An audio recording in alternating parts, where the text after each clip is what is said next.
Hello folks, welcome to GrowthGrad, a channel about everything marketing. And in this video series, we are going to launch a free course for performance marketing, right? There is a lot of hype about performance marketing. There are a lot of opportunities which we will take a look at in this video. And the first video of this series is about what is performance marketing. So let's see. A simple definition of performance marketing is that it's a subset of digital marketing that brands pay for trackable and measurable results for a specific action to happen. This can be generation of lead, this can be generation of sale, this can be generation of anything, right? Submitting a form or even just a video view. But the point is that it's performance based, right? You're paying to get a specific result. While when it comes to traditional media like branding or other activities, you're paying for impressions and other things to happen, which indirectly fuels the revenue and sales of a business, right? So that's like an overview of what performance marketing is, a simple definition.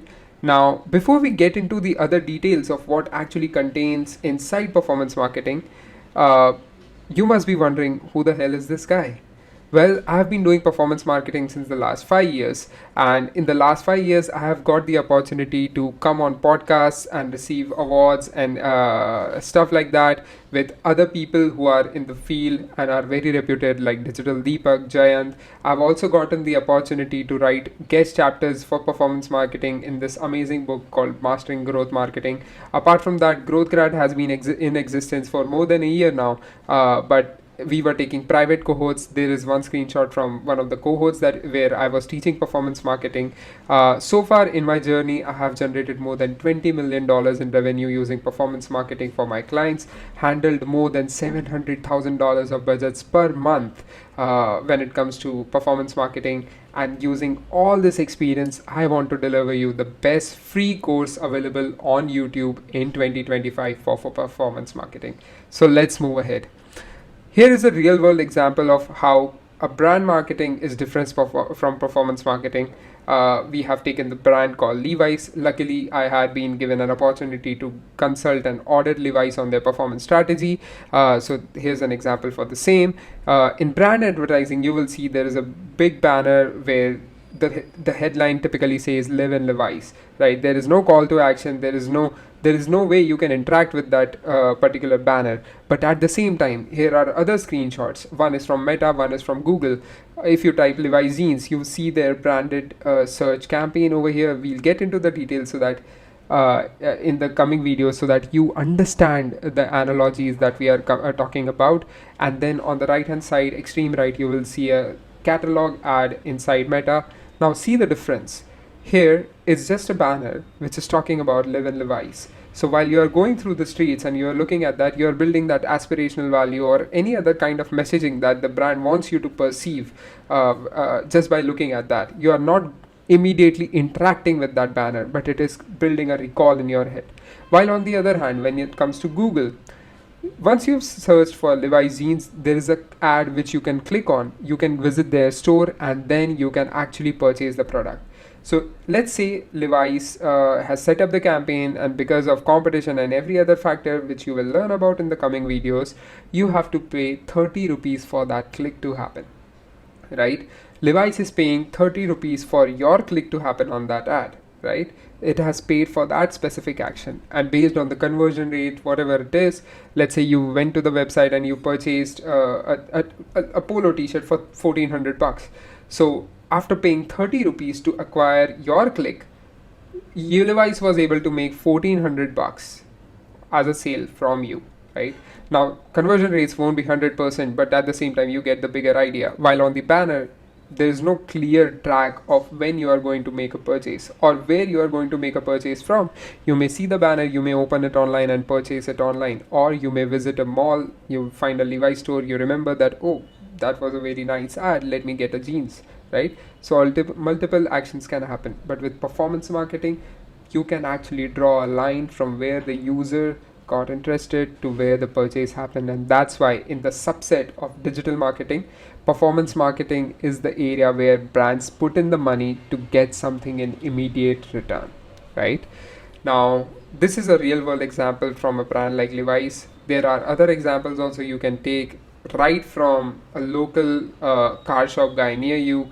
He may be doing some hoardings or some pamphlets in newspaper, etc. But he doesn't know which is going to work completely, right? People may just call him. While on the other hand, if he is running certain ads and asking people to book an appointment, right, for their car service or something like that on Meta, he will be able to clearly track the map of where the 100 rupees is spent and how much money he is making in return from that investment of 100 rupees, right? So where does this typical performance marketing happen, right? So performance marketing happens on digital platforms primarily, where your measured outcomes can happen in real time. There may be certain delays with attribution. You will learn more about it in the coming videos. But these are the prime platforms where you can actually do performance marketing.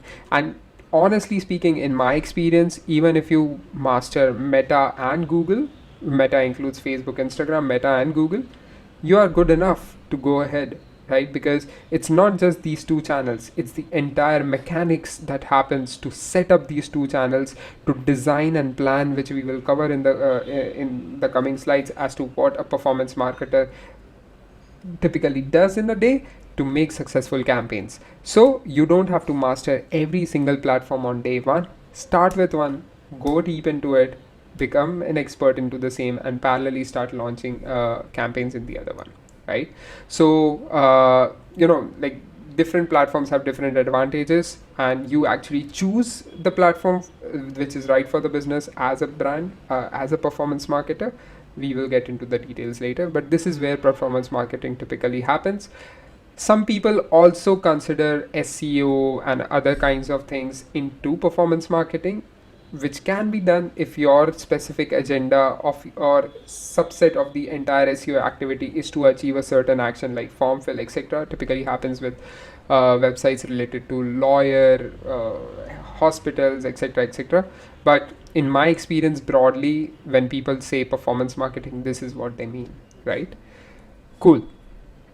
Typically, there are two use cases when it comes to performance marketing. One is for D2C e-commerce kinds of businesses, and then there is lead gen. In lead gen also there are subsegments of B2C and B2B, but the entire goal is to generate a lead, right? Now these two differ by many businesses, like by a huge difference as businesses themselves.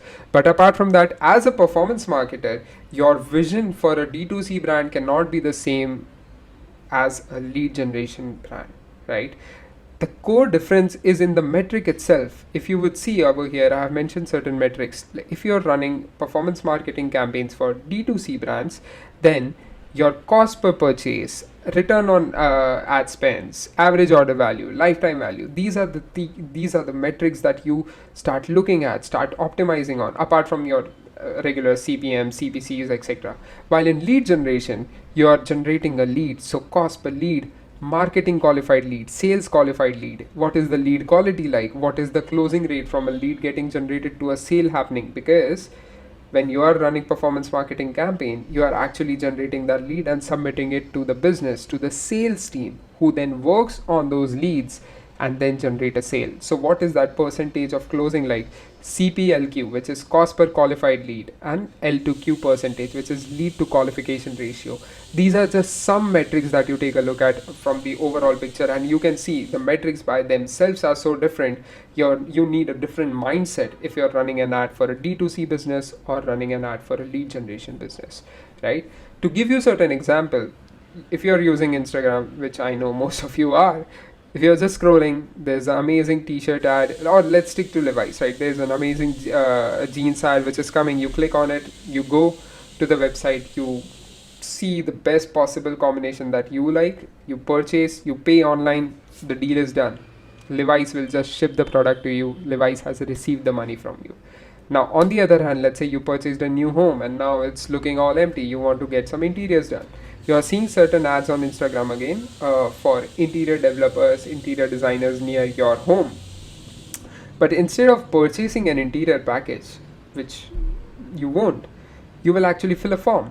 And once you fill a form, somebody from their firm will get in touch with you.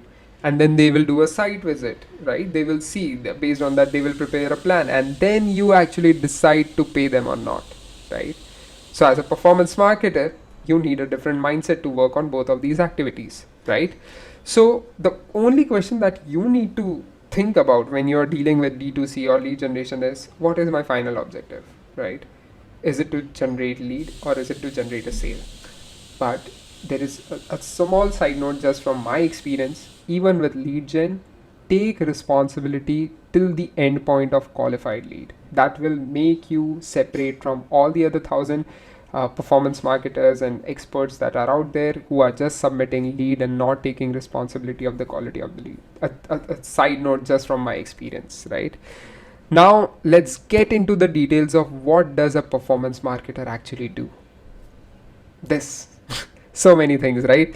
But broadly speaking, research, planning, funnel development, traffic, reporting, and analysis, right? If you are able to do these things, then typically you are a complete package as a performance marketer, right? So what does research actually mean? Well, if you want to create an offer, if you want to create an ad, if you want to create a campaign, you need to understand the business that you're promoting, right? So, research contains understanding the business, understanding the actual product or services that you're promoting, right? Let's say you are promoting an interior business. Now, inside interior business as well, there can be different types of products and services that you may be having, right? I have worked with many interior companies. In one of the companies, we were just promoting luxury kitchens, just luxury kitchens, nothing else. In another company, we were promoting a whole home, like we were not doing a single room, we were doing a complete property. And in the third interior business, we were just doing online rendering of their home designs based on their preferences. So you need to understand not only the nature of the business, also the nature of the product or the service that you're going to deliver to the end user. Because what happens is that, let's say I am looking for interior designing solutions, but I may be looking for a kitchen, or I may be looking for a complete home, or I may be looking for some online rendering which I can then go to my local furniture guy to get developed, right? So I as a user change for you as a brand. So as a performance marketer, you need to understand the business, you need to understand the product and the services, which as a combination leads you to understanding the customer, what exactly the customer needs, right? So once you have research in place, comes the planning phase. So in planning, there are many things that you need to do. You need to design a ICP, you need to design your ads, etc. But think of it this way. First, you create the offer. Now, offer does not mean 20% off, 30% off, etc. Offer means a complete package. We will have a separate video where we go deeper into the offers and every other thing which is mentioned over here. So no need to worry. But this slide is just to give you an overview of what performance marketer actually does, right? Then selection of channels. Now that you understand your customer, you will be able to understand where they hang out.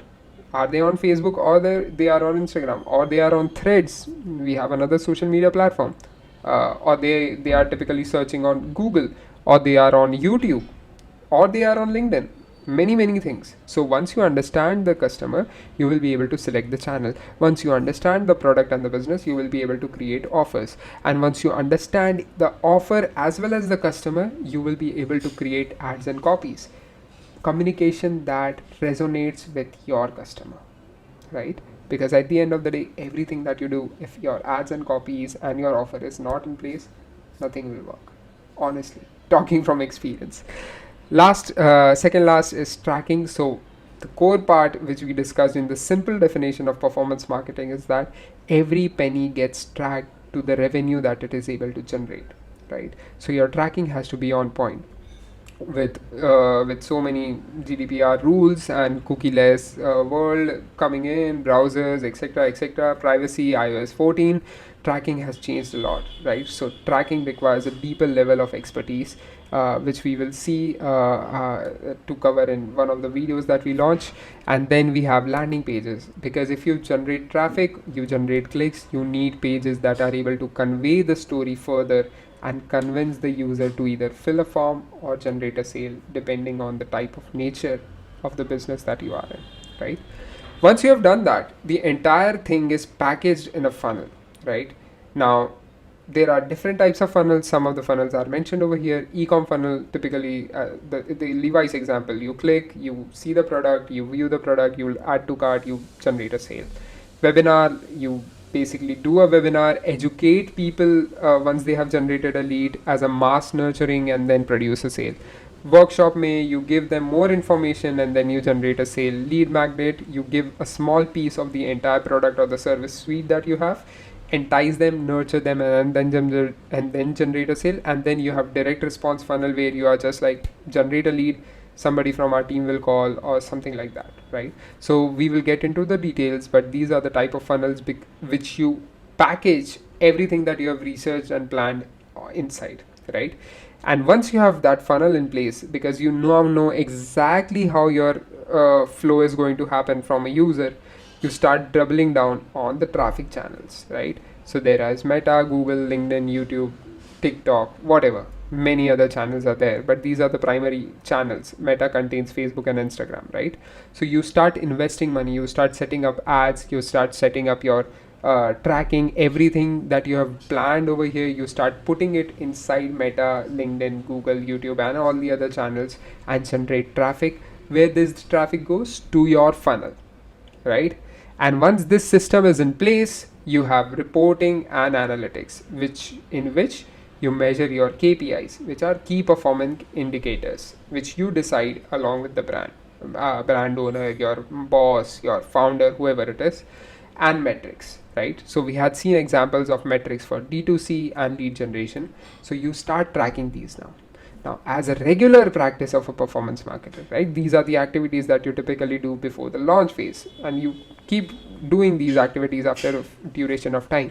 But once these activities are done, what you do is focus on reporting and analytics, measure the metrics, find out what's going on inside the metrics, pick up the metric you want to improve, go back to your research and planning, come up with new ideas, put them in the traffic channel, measure your KPIs and metrics, find new ideas, go to research and planning, and that's how the life cycle of a performance marketer works. Keep improving, keep scaling, keep adjusting based on reporting and analytics. So each pillar is equally important. Without research, you won't be able to plan. Without planning, there is no funnel. If there is no funnel, there is no point in running traffic. And if you're running a traffic, even if you're not having a KPI, if you're not having any metrics to measure and improve, then there's no point of running all this, right? So this is what a performance marketer actually does day in, day out, right?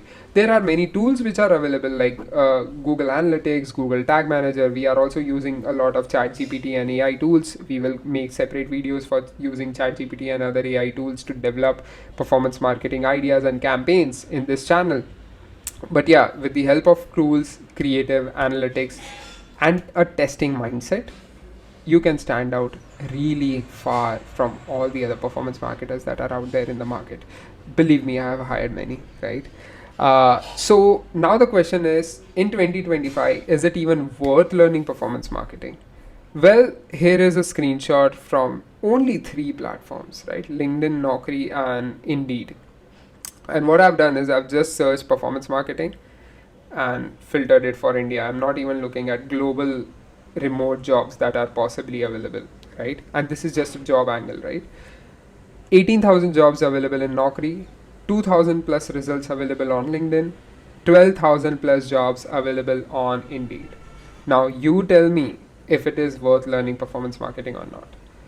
There is a thing related to AI coming, etc. And I'll be very honest, there is AI coming. But if you stand out as a performance marketer, if you are a performance marketer who is able to take care of this metrics, then you are the one who will be guiding AI and managing a AI team or other teams, including humans and AI, and guiding performance marketing. And that's my goal with this video series to do, to keep you, to educate and inform you about this entire metric so that you stand out as a performance marketer. Absolutely for free, right? Now, there is also one more thing of why is it worth learning a performance marketer. As I had mentioned that, every penny can get tracked. So 1 rupee of your investment in a campaign can be tracked to 20 rupees that are made by the business. So you can directly show the value that you are generating, right? With brand marketing and other stuff, it is very difficult to do that directly, right? It can be done, but it can be very difficult. With performance marketer, if you're a good one, you can actually attribute your efforts to how much value and growth a business has seen, right? And with that, you are able to make more money because you are able to justify your worth, right? Secondly, this skill is portable. What do I mean by that? This is just a job angle, as I had mentioned, right? 12,000, 18,000, 2,000 jobs that are available on different platforms. But there are many businesses out there right outside your door. Just go outside, you will find a dentist, you will find an interior designing shop, anyone. They can also use performance marketing to generate more leads, to generate more sales in their business. So you can start a job in performance marketing, or you can start your freelancing journey as a performance marketer, or you can even start an agency. And I have experience in all three. I started with a job. Once I was confident with my skills, I became a manager. I left that job and started consulting as a performance marketer, as a freelancer, eventually started hiring people and developed it into an agency, right? So all three models are possible. There is a roadmap that we can, if you're interested, you can let us know in the comments, we can talk about it. But performance marketing skill is portable, it is in demand, it is a skill which you can directly show the value to the brand owner, and you can charge a good amount of money if you are a good performance marketer, right? Cool. So now what you will learn from the coming videos. In the coming videos, what we will do is we will deep dive into Meta, we will deep dive into Google, we will also deep dive into LinkedIn to learn more about B2B lead generation or lead generation for high value products.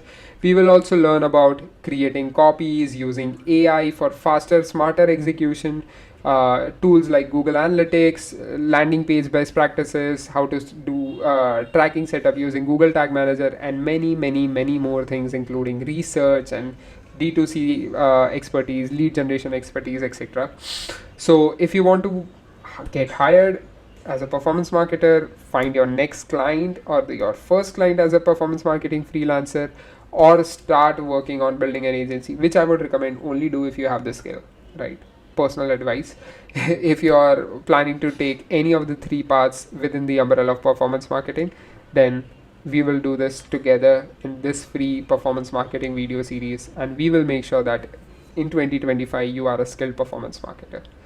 Cool. So I think that's about it for this video. Thank you so much. If you like this video, any feedback that you have, post it in the comment. To stay tuned on the new videos that are coming in the performance marketing course series, hit the subscribe button. And if you found this helpful, give it a like, right? You can also comment the types of businesses that you are running ads for, or you have an idea for, so that I can tailor my examples to it. But thank you so much for your time. See you in the next one.